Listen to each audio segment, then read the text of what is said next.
Okay, and welcome back to my channel. This is brigidbirchtree here. I've done couple videos today. This is going to be my last one for the night. I've done so much today because this is my day off. I've worked a lot lately. I work again tomorrow, and I don't know when my next day off is going to be, so I take advantage of the day. Anyway, I'm going to continue my Druidcraft Tarot series.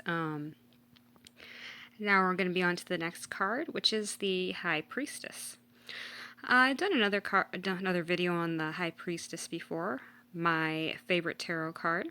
The video, if you want to look it up. But since I'm going in order of the deck, I'm going to do another video just to continue on it. Maybe add some new info. But if you do want to look that video up, you're more than welcome to. I'd recommend it. But anyway, continuing on. This is the High Priestess from Druidcraft Tarot deck. This is my go-to traditional tarot deck. I do a lot with oracle cards too, as you know. But this has, like I said, a very Celtic theme to it. This is a perfect deck. Well, no deck is perfect. But this is a good deck if you are a Celtic pagan, or even if you follow any European native faith. But anyone can use it. So I'm going to read what it says from the book to start off with. Here is a message. This card deck, the physical one, comes with just a little message for every card, and it's also, you can get an app copy online, but I always recommend getting the physical deck if you're going to work with them. But anyway, here's the message. Present yourself before the mysteries of life and before the goddess or her high priestess in humility and with reverence, open to the stillness and the depths within you to gain strength and wisdom. Keywords: depth, intuition, dreams, inner wisdom, gateway to initiation, the unconscious, the divine feminine. And here's the actual meaning from the book. Entering the stillness. The High Priestess seems to bar our way forward. Don't be in a rush to move onwards. Balance the power of decision-making and action, as seen in the Magician card, with the power of reflection and depth. True passivity is strong and fertile and shouldn't be mistaken for weakness or inertia. Be open to your dreams and intuitions. Now, in this little meme I made here, or meme, sorry, I've written down some keywords for you to remember here. These kind of are a little summary of the card here. Anyway, that's a bit of a rundown from the book of the High Priestess. Okay, so to continue on here, my experience with the High Priestess, and here's my interpretation. You'll come up with your own if you work with it enough. The High Priestess is number 2 in the major arcana. She's a very important archetype in life and very important to archetypes in native faiths. She really represents all the characteristics of the divine feminine. Now, not to digress too much, but I've spoken about the importance of the divine feminine and also how we need a balance of both masculine and feminine energies in our lives, and she represents the feminine side.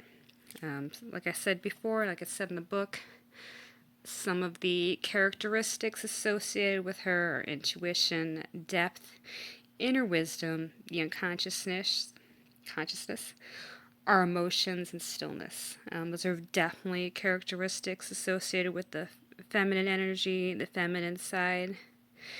Now let's take a look at the physical card here. It's very dreamy, at least in my opinion. You got the moon above. It's not a full moon yet, which is very indicative. It's a card in the night, which is very feminine as well. Mostly feminine energies associated with night and lunar energy. Now, color-wise, it's a very dark card, associated with mystery and the unknown.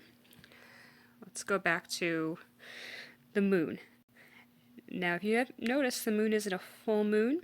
It looks like a crescent moon, a half moon, a little less than half, which means there's still events to take place. Nothing is final. Nothing is not totally in motion yet, not full energy. The number associated with the High Priestess, this is very important, is the number 2. Number 2 represents balance, duality. And balance is always key. I can't stress that enough. It's going to be very important. The color, this is blue. Blue is very spiritual. And you can see that, hopefully you can see this is kind of dark. Sorry about that. The blue cape, it's flowing in the night. Blue can be seen as trust, spirituality, serenity. Now, if you look at the stone tablet there, it's stone slab, she has a book with the pentacle sign. The pentacle is the suit of material matters. Finances most usually represents practicality. It also represents earth and the elements. And that's actually associated with the feminine. Of the 4 elements, the water and the cups and the pentacles are feminine, which translates into water and earth. They're both associated with the feminine. And now, the High Priestess, or the Divine Feminine, is a very important part of Celtic and Folkish faiths in general. The Divine Feminine was originally part of the Folkish faiths. They had both gods and goddesses. That goes back to the theme of duality.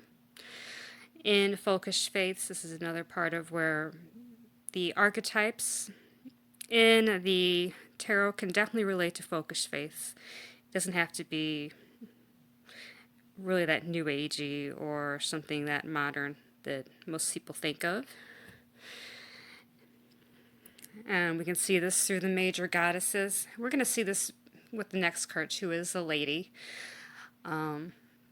What I would just, my own personal opinion, I would see the High Priestess more associated with the more goddesses of sorcery and magic, like say in the Welsh Ceridwen. While the lady, and I'm jumping ahead here, would be more of the goddesses of earth and motherhood. But that's just my opinion. You can interpret this in a number of ways. Like tarot is really, and oracle cards as well, but this is about tarot, is really a life journey. You're going to see all these archetypes in your life, as well as the minor arcana as well. And they can definitely relate to your journey. They can help you. And it's key to think for native faiths as well. And I'm not trying to leave others out, but just for those in native faiths, because I get the most questions from them. Relate to them in the lore. Relate to them in your spiritual journey. They can definitely help you. Think of them, how they can work for you. And now, I might differ a bit, but I see some things, it's neither good or bad. It's just how you use them. Why let others claim them? See how they can relate to you. Claim them yourself. And tarot is definitely one of them. Don't force it out. Think of it as a journey. Think how it can work for you. And that's one of the things of one of the messages I believe of the High Priestess too. And use your intuition. But anyway, that's a bit of a rundown on the High Priestess. We're going to get into more. Stay tuned for the next card in this series, which is going to be the Lady. And also stay tuned for other videos and other topics as well. But anyway, this is Brigid Birchtree signing off. I wish you a happy night. Thank you very much. Talk to you soon. Bye.